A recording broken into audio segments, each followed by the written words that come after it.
বাংলাদেশ এখনো নির্বাচনের জন্য উপযুক্ত হয় নাই। গোপালগঞ্জের হামলা এখনো প্রমাণ করে বাংলাদেশ ফ্যাসিবাদ মুক্ত হয় নাই।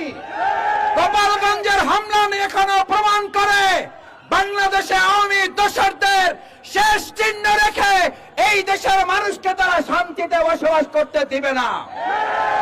আমরা পরিষ্কার ঘোষণা করতে চাই, আমাদের ছাত্র জনতা জুলাইয়ের আগস্টের গণ অভ্যুত্থানে যারা একটি বিশেষ গুরুত্বপূর্ণ ভূমিকা পালন করেছে, সেই এনসিপির গণপদযাত্রা প্রশাসনের কর্তা ব্যক্তিদের সাথে সমন্বয় করেই তো এটা অনুষ্ঠিত হচ্ছিল।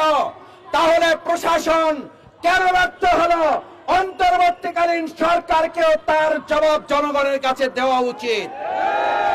আমরা এটাও পরিষ্কার বলতে চাই, যদি একটা জেলা নিয়ে